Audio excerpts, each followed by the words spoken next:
Afghan government کو یہ سمجھایا جائے کہ دیکھیں، افغانستان میں بسنے والے کروڑوں لوگ ہیں، ہمارے بھائی اور بہن ہیں۔ پاکستان کے ساتھ آپ کے 2000 کلومیٹر کا بارڈر ہم شیئر کرتے ہیں، اور پاکستان نے اپنے افغان بھائیوں اور بہنوں کے لیے ہمیشہ اپنے خلوص دل کے ساتھ جو کچھ بھی کیا، اپنا فرض جانتے ہوئے کیا، اور باوجود اس کے کہ ہمارے اپنے وسائل جو ہیں وہ لامحدود نہیں، محدود ہیں، اس کے باوجود 40 لاکھ افغان یہاں پر پاکستان کے یہاں پر دہائیوں سے یہاں پر رہے، اور ان کے لیے تمام ہم نے بندوبست کیا۔ ہم اپنا جو بھائی چارے کا جو رشتہ ہے اس کو ہم قائم رکھیں گے، لیکن اب اس کے نتیجے میں جس طریقے سے وہاں سے جو دہشت گرد افغانستان سے آپریٹ کر رہے ہیں، ان کو کھلی چھٹی ہے، اور وہ نہ صرف پاکستان کے اندر بے گناہ شہریوں کو شہید کر رہے ہیں، افواج پاکستان کے جوانوں اور افسروں کو ان کو شہید انہوں نے کیا، ہمارے جو لا انفورسنگ ایجنسیز کے پولیس کے جوانوں افسروں کو ان کو شہید کیا، عام شہریوں کو۔ تو اب جو حالیہ واقعات ہوئے ہیں اس سے یقیناً صبر کا پیمانہ لبریز ہو گیا۔ اس سے پہلے ڈپٹی پرائم منسٹر ایک سے زیادہ مرتبہ جا چکے کابل، ڈیفنس منسٹر ایک سے زیادہ مرتبہ کابل جا چکے، اور دوسرے جو آفیشلز ہیں وہ کابل گئے اور ان کے ساتھ بڑے اچھے طریقے سے بات چیت کی کہ دیکھیں، ہم دو ہمسایہ ملک ہیں، ہم نے قیامت تک یہاں پر اسی طرح رہنا ہے۔ اب یہ ہمارے اوپر ہے کہ ہم کس طرح اپنے معاملات کو باہمی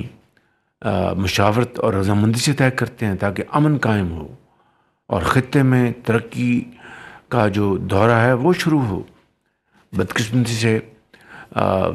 تمام کاوشوں کے باوجود یہ نہ ہوا، اور مکمل طور پر ہندوستان کی شے کے جس وقت یہ حملہ ہو رہا تھا پاکستان کے اوپر، تو ان کے جو وزیر خارجہ متقی وہ دہلی میں تھے۔ یہ سب بات آپ نے ان کی تصاویر بھی دیکھی ہیں ٹیلی ویژن پر، اخباروں میں۔ تو ہمیں پھر مجبوراً یہ جواب اور بھرپور افواج پاکستان کو جواب دینا پڑا جو ہم نے دیا ہے۔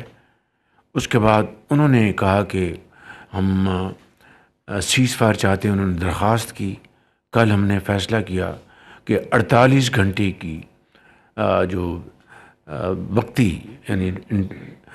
انٹرم سیز فائر ہم کریں گے۔ 48 گھنٹوں میں اگر وہ جو ہماری جو بالکل جائز شرائط ہیں اس کے اوپر وہ بات چیت کر کے معاملات کو طے کرنا چاہتے ہیں تو ہم اس کے لیے تیار ہیں بالکل۔ یہ پیغام ان کو کل دے دیا گیا۔ اب دا بال از ان دیئر کورٹ۔ اب انہوں نے اگر واقعی وہ سنجیدہ ہیں، واقعی وہ سنسیئر ہیں، تو میں سمجھتا ہوں کہ وہ ان کو پھر اپنی جو سیز فائر کے لیے جو انہوں نے درخواست کی ہے اب وہ بات آگے بڑھائیں۔ اس میں ہمارے جو دوست ممالک ہیں، خاص طور پہ قطر، وہ اس معاملے میں بڑی سنجیدگی کے ساتھ اور بڑی دل کی گہرائی کے ساتھ وہ اس معاملے کو طے کرانے کے لیے وہ کاوشیں کر رہے ہیں۔ میں جب شرم الشیخ میں تھا، وہاں پر میری قطر کے امیر سے ملاقات ہوئی اور انہوں نے بڑی درد دل کے ساتھ کہا کہ ہم جانتے ہیں کہ یہ بالکل یہ نہیں ہونا چاہیے تھا، یہ جو حملہ ہوا آپ کے خلاف، اور جو لیکن ہم چاہتے ہیں کہ اس معاملے کو طے کرائیں، اپنا ایک رول جو ہے وہ ہم ادا کرنا چاہتے ہیں۔ تو یہ میں سمجھتا ہوں کہ لیٹسٹ صورتحال ہے۔ یہ معاملہ دیر پا بنیادوں پر وہ طے ہو جائے، فتنہ الخوارج کا خاتمہ ہو، نہ کہ ان کی ٹیریٹری ان دہشت گردوں کے استعمال میں آئے۔ تو یقیناً ہمارے بہادر ہماری افواج نے ان کو منہ توڑ جواب دیا ہے۔ ایک مرتبہ پھر جو ہمارے سپہ سالار ہیں فیلڈ مارشل سعید عاصم منیر، ان کی لیڈرشپ میں یہ ہم نے ان کو منہ توڑ جواب دیا۔ جو ضروری تھا کہ میں آپ کو پچھلی کابینہ کی میٹنگ میں بتا چکا ہوں کہ جو جنازے ہم نے پڑھے وہاں پر ان شہیدوں کے جو ورثاء ہیں، ان کے والدین تھے وہاں پر، ان کی بیٹے بیٹیاں وہاں پر موجود تھیں، اور ان کے والد، ان کی والدہ مجھے کہہ رہے تھے کہ وزیر اعظم ہمیں فخر ہے کہ ہمارے بیٹوں نے اس ملک کے لیے قربانی دی ہے، لیکن آپ ان کو جو یہ تشدد کر رہے ہیں اور پاکستان پر حملہ آور ہیں دہشت گرد، ان کا خاتمہ کرنا انتہائی ضروری ہے۔ اور وہ درد دل سے یہ بات کر رہے تھے، یہ پوری قوم کی آواز تھی۔ مگر سوال یہ پیدا ہوتا ہے کہ جب پاکستان کے اندر 2018 میں یہ فتنہ الخوارج کہیں یا دہشت گردی کہیں، اس کا مکمل خاتمہ ہو چکا تھا، تو پھر کیا وجہ ہے کہ دوبارہ یہ اس فتنے نے سر اٹھایا؟ وہ آپ کو اچھی طرح علم ہے کہ اس وقت کی حکومت نے ہزاروں ان دہشت گردوں کو دوبارہ کھلی چھٹی دی اور ان کو خوش آمدید کہا پاکستان میں، اور یہ بنیادی وجہ ہے کہ اس فتنے نے دوبارہ سر اٹھایا۔ یہ جو سیز فائر افغانستان حکومت کی یہ درخواست پر وجود میں آئی ہے، یہ ٹھوس شرائط پر یہ لانگ ٹرم سیز فائر ثابت ہو، لیکن اگر یعنی صرف وقت بائے کرنے کے لیے کیا، ٹائم بائے کرنے کے لیے کیا ہے، تو اس کو ہم قبول نہیں کریں گے۔ شرم الشیخ میں الحمدللہ جو سیز فائر کے اوپر ایگریمنٹ ہو گیا غزہ میں، مگر 74,000 بچے بچیاں، جوان، مائیں، بہنیں، بیٹیاں، بزرگ شہید ہوئے۔ اور جب یہ سیز فائر کے لیے اسلامی ممالک جس میں پاکستان بھی شامل ہے پوری طرح اپنے کردار ادا کر رہے تھے، اور پریزیڈنٹ ٹرمپ اس وقت یہاں پر وہ لوگ جو نہیں چاہتے کہ امن قائم ہو، وہ اس کی آڑ میں سیاست کرنا چاہتے تھے۔ مجھے آپ اپنے دل پر ہاتھ رکھ کر بتائیں کہ نومولود بچے شہید ہو رہے تھے، ان کا خون بہہ رہا تھا غزہ کی گلیوں اور محلوں میں، ہسپتالوں میں ان کو شہید کیا جا رہا تھا، اسکولوں میں، ہر جگہ ان کو نشانہ بنایا جا رہا تھا۔ اس وقت یہ کہاں تھے؟ میں پوچھتا ہوں کہ آپ سب اپنے آپ کو ان کی جگہ پر اگر رکھیں تو کیا آپ اللہ تعالیٰ کی مدد کو نہیں پکاریں گے کہ یا اللہ یہ کیا ظلم ہے کہ میرے لیفٹ دائیں بائیں بچے اور بچیاں شہید ہو رہے ہیں، ان کو کوئی بچانے والا نہیں؟ یہ جاتے جا کے اوپر جنگ بند کروا لیتے، جنگ رکوا لیتے، وہ خون جو بہہ رہا تھا اس کو بچا لیتے، اس کو رکوا لیتے، تو ہم سب ان کو سلام کرتے۔ مگر اس کی آڑ میں سیاست کرنا، یہ کہاں کا اصول ہے؟ یہ کہاں کا انصاف ہے؟ یہ کہاں کا اسلام ہے؟ یہ کہاں کی برادری ہے؟ یہ کہاں کی بھائی چارہ ہے؟ تو میں سمجھتا ہوں کہ آج اگر وہاں پر خون بہنا بند ہو گیا ہے تو یہ بہت بڑی اچیومنٹ ہے، اور اس کے لیے میں پھر ایک مرتبہ پریزیڈنٹ ٹرمپ کو اور تمام اسلامی ممالک جنہوں نے اس میں اپنا کردار ادا کیا ہے، خاص طور پر قطر نے، سعودی عربیہ نے، ایجپٹ نے، جارڈن نے، اس کے علاوہ UAE نے، ترکی نے بڑا اپنا بھرپور رول ادا کیا،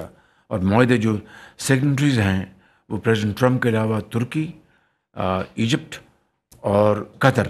یہ 4 ممالک سگنیٹری تھے، اور پاکستان بھی اس میں شامل ہے، انڈونیشیا بھی اس میں شامل ہے۔ ہم سب نے مل کر جو اپنا جو رول ادا کیا ہے، پاکستان نے اپنا فرض اس کی ادائیگی کی ہے، اور اس کے لیے جو کچھ بھی ہم نے کیا وہاں پر نیو یارک میں میں تھا، ڈپٹی پرائم منسٹر تھے، پھر واشنگٹن میں میں تھا ان کے ساتھ، پریزیڈنٹ ٹرمپ کے ساتھ فیلڈ مارشل تھے، ہم سب نے مل کر اپنا رول ادا کیا، اور آج الحمدللہ وہاں پر شرم الشیخ میں معاہدہ ہوا، اور پھر آپ نے دیکھا وہاں پر لوگ سجدہ ریز ہوئے، خوشیاں منائی، بچے سڑکوں پہ نکل آئے، ان کے ہاتھوں میں جھنڈے تھے، اور مائیں ان کی آنکھوں میں میں خوشی کے آنسو تو نہیں کہوں گا، لیکن ایک سکون کے آنسو تھے کہ سکون قائم ہو جائے گا۔ ایک اللہ تعالیٰ کا شکر ادا کر رہے تھے کہ اب ہمارے بچے اور بچیاں مزید شہید نہیں ہوں گے۔ تو اس سے بڑی میں سمجھتا ہوں کہ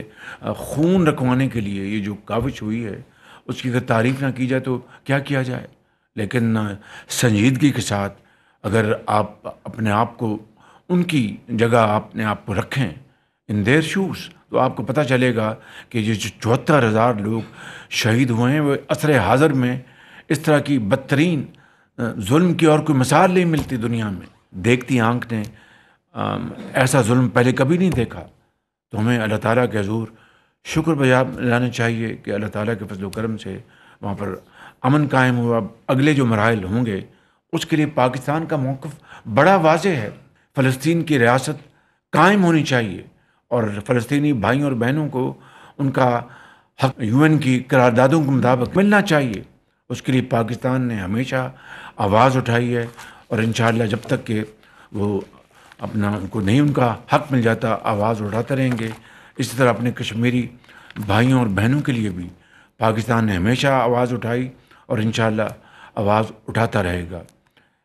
IMF کا الحمدللہ سٹاف لیول ایگریمنٹ ہو گیا۔ میں شکریہ ادا کرنا چاہتا ہوں اپنی ٹیم کا، منسٹر فائنانس کا، سیکرٹری فائنانس کا اور درجہ بدرجہ تمام ہماری منسٹریز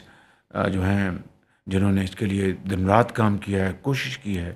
ان کا بھی میں شکریہ ادا کرنا چاہتا ہوں کہ سٹاف لیول ایگریمنٹ ہو گیا اور اب انشاءاللہ اگلی قسط ملے گی۔ لیکن this should be the last programme Pakistan should have ever made with IMF۔ This should be the last programme. کیا پاکستان اس لیے ہمارے سے وجود میں آیا تھا کہ ہم جو کہ حضرت قائد اعظم نے جو خواب دیکھا، ان لاکھوں شہیدوں نے جو خواب دیکھا جس کے لیے انہوں نے اپنی جانیں قربان کی کہ پاکستان وہ ملک ہوگا کہ نہ صرف اسلامی دنیا میں بلکہ اقوام عالم میں اس کا جھنڈا بلند ہوگا اور وہ ترقی کرے گا سائنس اور ٹیکنالوجی میں اور پاکستان کا نام ہوگا دنیا میں۔ وقت آ گیا ہے کہ ہم قرضوں سے جان چھڑائیں گے، لیکن اس کے لیے یہ کوئی اپنا آسان کام نہیں ہے، یہ بہت مشکل اور بہت ایک کٹھن مرحلہ ہے، دشوار گزار راستہ ہے۔ دن رات محنت کرنی ہوگی، دن رات محنت کرنی ہوگی، دن رات محنت کرنی ہوگی، تب جا کر ہم اپنا کھویا ہوا مقام حاصل کر سکتے ہیں اور پاکستان کو یقیناً صحیح معنوں میں حضرت قائد اور اقبال کا پاکستان بنا سکتے ہیں۔ اس کے لیے محنت محنت اور محنت یہ شرط اول ہے، کوئی اس میں کسی کو غلط فہمی نہیں ہونی چاہیے۔ تو مجھے امید ہے کہ انشاءاللہ آپ سب مل کر اس میں اپنا حصہ ڈال رہے ہیں اور آگے بڑھیں گے اور پاکستان کو یقیناً آپ اقتصادی طور پر اتنا توانا کریں گے کہ جس طرح آج مارکہ حق کے بعد پاکستان کی آواز دنیا سن رہی ہے، تو جب آپ اقتصادی طور پر آپ ترقی کریں گے تو وہ آپ کی آواز میں وزن ہوگا اور دنیا آپ کو دیکھے گی۔ Let's make this a commitment to the people of Pakistan and Allah Almighty that we will work untiringly and make Pakistan truly a livable place and a country, a state which Qaid had envisioned and for which millions gave their lives and walked thousands of miles on barefoot with this hope, ardent hope, that there will be a country where hard work, honest of purpose and merit will be the order of the day. Thank you very much. Bahut shukriya.